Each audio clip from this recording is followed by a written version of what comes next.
তোমরা যেটা ক্যালকাটা ইউনিভার্সিটির আন্ডারে প্রথম সেমিস্টারের ছাত্রছাত্রী আছো এবং তোমাদের রাষ্ট্রবিজ্ঞান সাবজেক্টে অনার্স আছে, তোমাদের জন্য আজকের ক্লাসটা খুবই গুরুত্বপূর্ণ।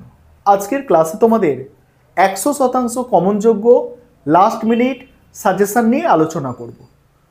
প্রথমে তোমাদের যে দুটো পেপার পড়তে হয় প্রথম সেমিস্টার পলিটিক্যাল সায়েন্স অনার্সে, সেই দুটো পেপার সম্পর্কে কিছু বলার আছে। তোমাদের প্রথম যে পেপারটা আছে DSCC 1 পেপার, এই পেপারটা তোমাদের 75 মার্কস অর্থাৎ 75 নম্বরের পরীক্ষা হবে। পাস করার জন্য, মিনিমাম পাস করার জন্য তোমাকে 23 নম্বর তুলতে হবে। 75 নম্বরের পরীক্ষায় 3 ধরনের প্রশ্ন তোমাকে অ্যান্সার করতে হবে। 20 নম্বরের প্রশ্ন দুটো, 10 নম্বরের প্রশ্ন দুটো, 5 নম্বরের প্রশ্ন 3টে। এই হচ্ছে DSCC 1 পেপারের কোয়েশ্চেন প্যাটার্ন। আমি স্ক্রিন রেকর্ডের মাধ্যমে সাজেশনটা আলোচনা করব, তবে তার আগে এই পেপারটা থেকে যে প্রশ্নগুলো কমন প্রশ্ন পরীক্ষায় আসতে পারে, এমনিতে এই পেপারটা অনেক টাফ। প্রথম সেমিস্টারে পলিটিক্যাল সায়েন্স অনার্সের যে পেপারগুলো আছে, এই পেপারগুলো অনেকটা কঠিন পেপার। দ্বিতীয় সেমিস্টারে তোমরা যাবে অর্থাৎ সেকেন্ড সেমিস্টারে, সেখানে তোমরা সহজ পেপার পাবে। এখানে কঠিন আছে একটু।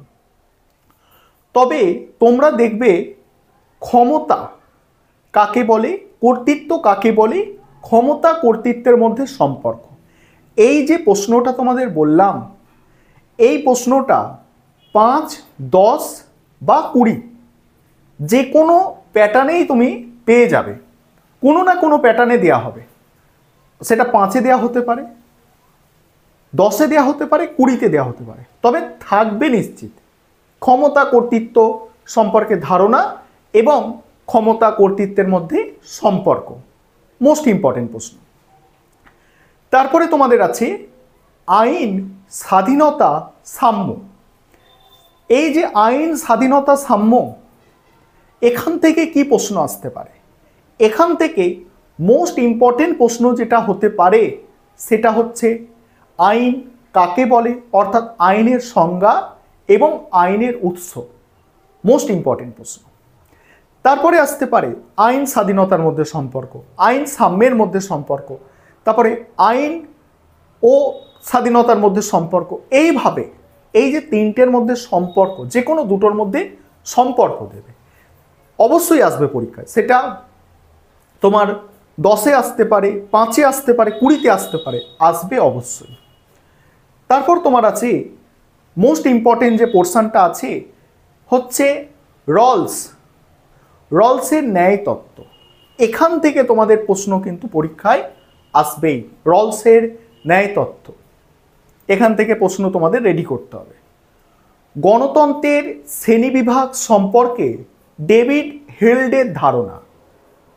গণতন্ত্র সম্পর্কে ডেভিড হেল্ড যে শ্রেণীবিভাগ করেছে, এই শ্রেণীবিভাগ তোমাদের জন্য কিন্তু মোস্ট ইম্পর্টেন্ট। এইগুলো তোমরা একটু ভালো করে দেখবে। তারপর জন স্টুয়ার্ট মিলের স্বাধীনতার ধারণা। তারপরে আমি স্ক্রিন রেকর্ডের মাধ্যমে দেখাচ্ছি বাকি প্রশ্ন। এই যেগুলো তোমাদের বললাম, এগুলো তোমাদের সিলেবাসের মোস্ট ইম্পর্টেন্ট প্রশ্ন। মোস্ট ইম্পর্টেন্ট প্রশ্ন বলেই এগুলো বেশি স্টুডেন্টদের করাই, সবসময় মনে থাকে প্রশ্নগুলো, কিছু দেখে বলার দরকার নেই। তো বাকি প্রশ্নগুলো আমি স্ক্রিন রেকর্ডের মাধ্যমে বলছি, দেখে নেবে। এবারে তোমাদের SEC পেপারটায় আসা যাক। SEC পেপারটা তোমাদের 50 নম্বরের পরীক্ষা। সেখানে 2 নম্বরের প্রশ্ন 5টা অ্যান্সার করতে হবে এবং 20 নম্বরের প্রশ্ন 2টো অ্যান্সার করতে হবে। এই যে 20 নম্বরের প্রশ্ন, সেগুলো টানা 20 নম্বরের নাও দিতে পারে, সেখানে ভাঙতে পারে 20 নম্বরটাকে। কিভাবে ভাঙবে? 5 যোগ 15 এইভাবে, বা 15 যোগ 5 এইভাবে, বা 10 যোগ 10 এইভাবে। অর্থাৎ যত রকমভাবে ভাঙা যায়, পাটে ভেঙে প্রশ্ন আসতে পারে বা টানা 20 নম্বরেরও প্রশ্ন দিতে পারে। এই 20 নম্বরের মধ্যে তোমাদের একটা প্রশ্ন আমি সাজেস্ট করব, এটা তোমরা অবশ্যই কমন পাবে, এফআইআর লেখার পদ্ধতি। অর্থাৎ কোনো একটা টপিক নিয়ে এফআইআর লেখা। ধরো তুমি কলেজ স্ট্রিটে কোনো কিছু কিনতে গেছো, তোমার বই কিনতে গেছো, ব্যাগটা সঙ্গে নিয়ে গেছো, ব্যাগের মধ্যে তোমার ডকুমেন্ট আছে, গুরুত্বপূর্ণ ডকুমেন্ট। একজন শিক্ষার্থীর কাছে গুরুত্বপূর্ণ ডকুমেন্ট তার রেজাল্ট বা তার শিক্ষা সংক্রান্ত যে সব ডকুমেন্ট আছে, সেই ডকুমেন্ট সে হারিয়ে ফেলেছে, সেই নিয়ে থানায় অভিযোগ জানানো। এটাই বেশি আসে যে গুরুত্বপূর্ণ ডকুমেন্টগুলো হারিয়ে ফেলেছ এবং সেটা নিয়ে থানায় অভিযোগ জানানো। এফআইআর লেখার পদ্ধতি পরীক্ষায় আসছে। তারপরে যেগুলো করতে হবে, বিশাখা কমিশন।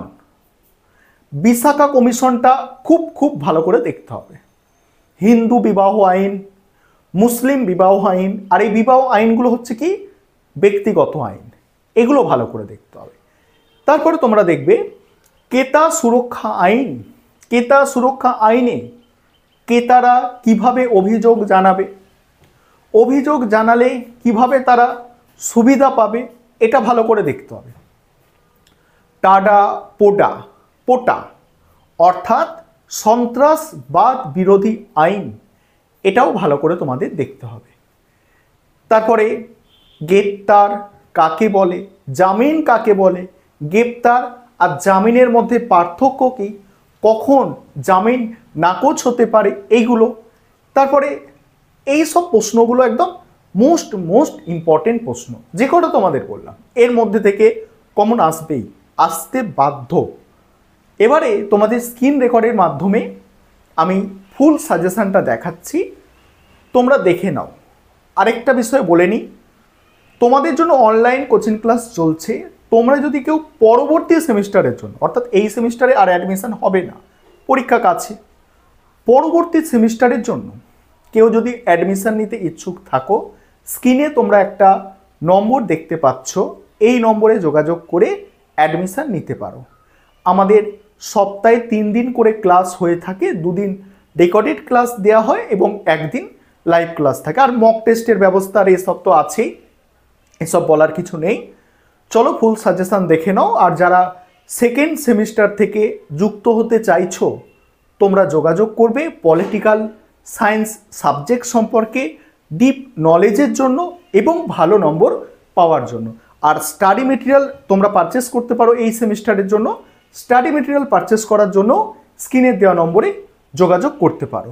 চলো এবারে তোমরা সম্পূর্ণ সাজেশনটা দেখে নাও, যেগুলো মোস্ট ইম্পর্টেন্ট প্রশ্ন সেগুলো আগে বলেছি, এবার সম্পূর্ণ সাজেশনটা তোমরা দেখো।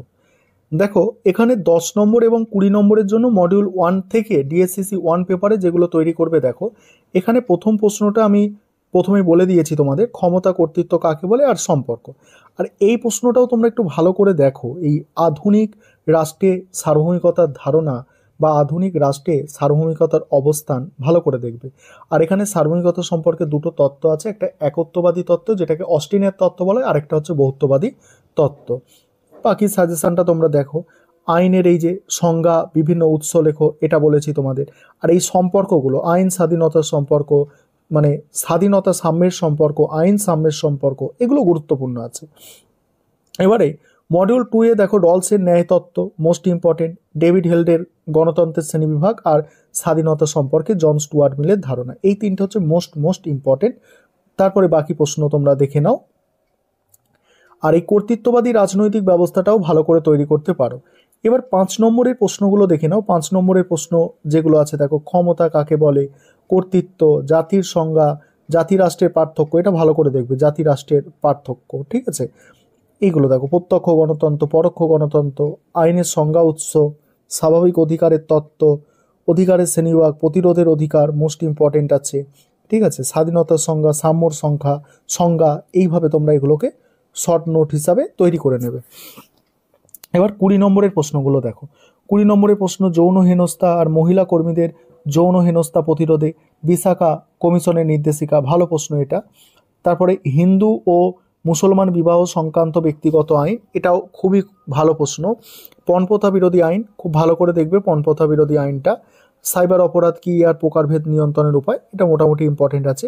গ্রেপ্তারের প্রক্রিয়া, তারপরে এই জামিনযোগ্য জামিন অযোগ্য ধারার মধ্যে যে পার্থক্য আছে, টাডা পোটা সম্পর্কে টিকা, জামিন হওয়ার পর কখন জামিন নাকচ হতে পারে, এগুলো ভালো করে দেখতে হবে। এই উপভোক্তা অধিকার সম্পর্কিত আইন, তারপরে জাতীয় মানবাধিকার কমিশন ভালো করে দেখবে, রাজ্য মানবাধিকার কমিশন একটু দেখে নেবে, সন্ত্রাসবাদ বিরোধী আইনের মতো এই টাডা পোটাটা লিখবে আর দু একটা আইন লিখে দেবে। এই ক্রেতা সুরক্ষা আইনে ক্রেতা কীভাবে অভিযোগ জানাবে, ভালো প্রশ্ন। আর এই এফআইআর লেখার পদ্ধতি যেটা বলছিলাম, এটা তোমাদের পরীক্ষায় আসবে। এই ছিল তোমাদের সাজেশান।